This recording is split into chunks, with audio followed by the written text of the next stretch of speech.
Hi, എല്ലാവർക്കും A to Zന്റെ പുതിയൊരു job information വീഡിയോയിലേക്ക് ഒരിക്കൽ കൂടി സ്വാഗതം. യൂണിയൻ പബ്ലിക് സർവീസ് കമ്മീഷന്റെ combined defence service examination 2 CDS 2 എക്സാമിനേഷന്റെ നോട്ടിഫിക്കേഷൻ ഇപ്പോൾ union public service commission UPSC അവരുടെ ഒഫീഷ്യൽ വെബ്സൈറ്റിൽ പ്രസിദ്ധീകരിച്ചു. 15/5/2024 വന്ന റിക്രൂട്ട്മെന്റ് നിങ്ങൾക്ക് 4/6/2024 വരെ അപേക്ഷ സമർപ്പിക്കാം. വിവിധ ഡിഗ്രി യോഗ്യതയുള്ളവർക്ക് അപ്ലൈ ചെയ്യാൻ പറ്റുന്ന ഒരു ജോബ് അപ്ഡേറ്റ്സ് ആണിത്.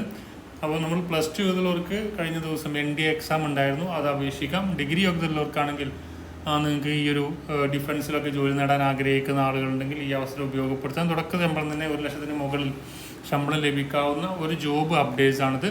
കേരളത്തിലും ഏഴിമല അക്കാദമിയിലും വേക്കൻസികളുണ്ട്. നമുക്കേതായാലും ഈ റിക്രൂട്ട്മെന്റ് നോട്ടിഫിക്കേഷൻ്റെ ഡീറ്റെയിൽസ് എങ്ങനെ നോക്കാം.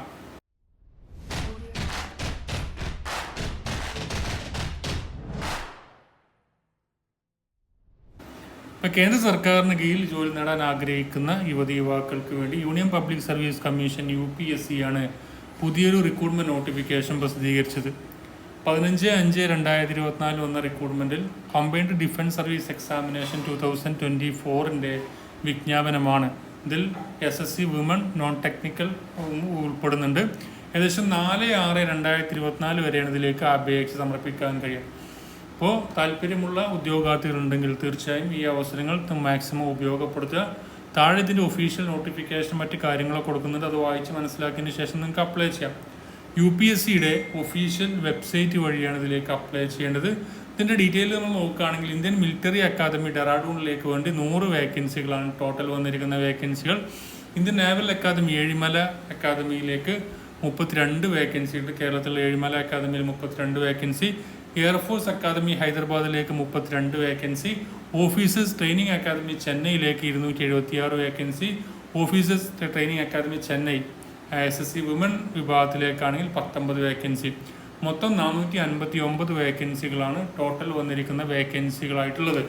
അപ്പോൾ അതുകൊണ്ട് തന്നെ ഇതിലേക്ക് അപ്ലൈ ചെയ്യേണ്ട താല്പര്യമുള്ള ആളുകളുണ്ടെങ്കിൽ ഇതിൻ്റെ ഏജ് ലിമിറ്റൊക്കെ നോക്കുകയാണെങ്കിൽ IMAക്കാണെങ്കിൽ ഇന്ത്യൻ മിലിറ്ററി അക്കാദമിയിലേക്കാണെങ്കിൽ അൺമാരിഡ് മെയിൽ കാൻഡിഡേറ്റ്സിന് 2/7/2001 അതുപോലെ 1/7/2006 ഇടയിൽ ജനിച്ചവർക്കാണ് അപ്ലൈ ചെയ്യാൻ പറ്റുക. ഇനി ഇന്ത്യൻ നേവൽ അക്കാദമി ആണെങ്കിൽ അതിലേക്ക് 2 ജൂലൈ 2001 1 ജൂലൈ 2006 ഇടയിൽ ജനിച്ചവർക്ക് അപ്ലൈ ചെയ്യാം. ഇനി എയർഫോഴ്സ് അക്കാദമിയിലേക്കാണെങ്കിൽ 20 വയസ്സ് മുതൽ 24 വയസ്സ് വരെയുള്ളവർക്കാണ് ഇതിലേക്ക് അപ്ലൈ ചെയ്യാൻ പറ്റുക എന്നും കൂടി ഓർത്തിരിക്കാം. ക്വാളിഫിക്കേഷൻ്റെ കാര്യത്തിലേക്ക് വരികയാണെങ്കിൽ നിങ്ങൾക്ക് IMA ആൻഡ് ഓഫീസേഴ്സ് ട്രെയിനിങ് അക്കാദമിയിലേക്ക് ഏതെങ്കിലും അംഗീകൃത സർവകലാശാലയിൽ നിന്ന് ലഭിച്ച ഒരു ഡിഗ്രി ഉണ്ടായിരിക്കുക, അല്ലെങ്കിൽ അതുമായി ബന്ധപ്പെട്ട ഈക്വലൻ്റ് ക്വാളിഫിക്കേഷൻ ഉണ്ടെങ്കിൽ നിങ്ങൾക്ക് അപ്ലൈ ചെയ്യാൻ പറ്റും. അതുപോലെ തന്നെ ഇന്ത്യൻ നേവൽ അക്കാദമിക്കാണെങ്കിൽ ഈ എഞ്ചിനീയറിംഗ് ഡിഗ്രിയാണ് അതിലേക്ക് വേണ്ടത്.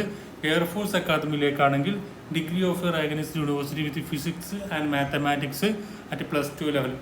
അതുപോലെ ബാച്ചുലർ ഓഫ് എഞ്ചിനീയറിംഗ് ഉള്ളവർക്കും അതിലേക്ക് അപ്ലൈ ചെയ്യാൻ പറ്റുമെന്നാണ് പറഞ്ഞിരിക്കുന്നത്. അപ്പോൾ താല്പര്യമുള്ള ആളുകൾ ഈ അവസരങ്ങൾ ഉപയോഗപ്പെടുത്തുക. ഇതിൻ്റെ കൂടുതൽ വിവരങ്ങൾ അറിയാൻ വേണ്ടി താഴെ ഒഫീഷ്യൽ നോട്ടിഫിക്കേഷൻ കൊടുക്കുന്നുണ്ട്, അത് വായിച്ച് മനസ്സിലാക്കിയതിന് ശേഷം മാത്രം നിങ്ങൾ അപ്ലൈ ചെയ്യാം. ഇത്രയും ഡീറ്റെയിൽസ് നമുക്കായാലും അടുത്ത നോട്ടിഫിക്കേഷനുമായി കാണാം. Thank you for watching. Have A nice day.